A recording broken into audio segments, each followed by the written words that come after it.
নমস্কার, কেমন আছেন সবাই? রান্নার ঝুলি ব্লগে আজকে নিয়ে এসেছি নতুন একটি রেসিপি।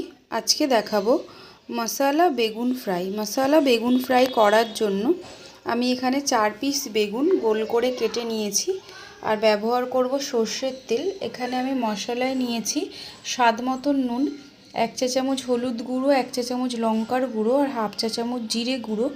আর এখানে আমি 2 চামচের মতন নিয়ে নিয়েছি বেসন আর হাফ চামচ নিয়েছি রসুন বাটা। আর এখানে নিয়েছি সেদ্ধ চালের গুঁড়ো। প্রথমে মশলাটা রেডি করে নেব। মশলাগুলো একটা প্লেটের মধ্যে ঢেলে নেব।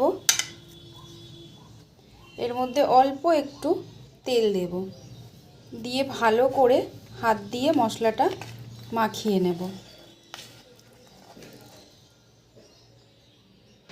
মশলা ভালো করে মাখিয়ে নিয়েছি।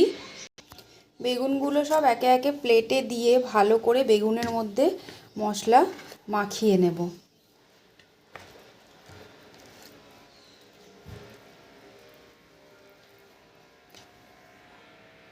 ভালো করে বেগুনগুলোতে মশলা মাখিয়ে নিয়েছি। এবার একটা একটা করে বেগুন নেব আর চালের গুঁড়ির মধ্যে কোট করে নেব।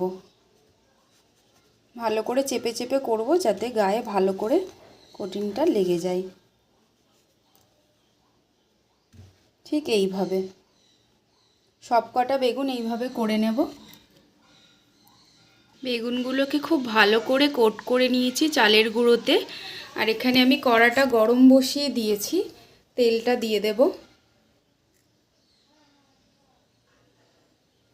তেল ভালো করে গরম করে নিয়ে গ্যাসটাকে কমিয়ে রেখে কিন্তু বেগুনগুলোকে কড়া করে ভেজে নিতে হবে। গ্যাস বাড়িয়ে রাখলে চালের গুঁড়িটা পুড়ে যেতে পারে। তেল খুব ভালো করে গরম হয়ে গেছে, বেগুনগুলো ছেড়ে দেব।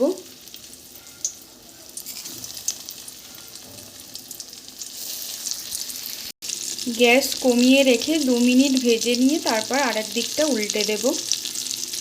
2 মিনিট হয়ে গেছে, বেগুনগুলো এবার উল্টে দেব।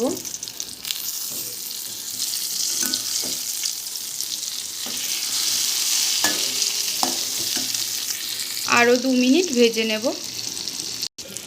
বেগুন খুব ভালো করে ভাজা হয়ে গেছে, গ্যাসটা অফ করে দিতে হবে। এবার রেডি হয়ে গেছে মশলা বেগুন ফ্রাই। আজকের মতন ব্লগটি এখানেই শেষ। রান্নার ঝুলি নিয়ে আসবে আবার নতুন একটি রেসিপি।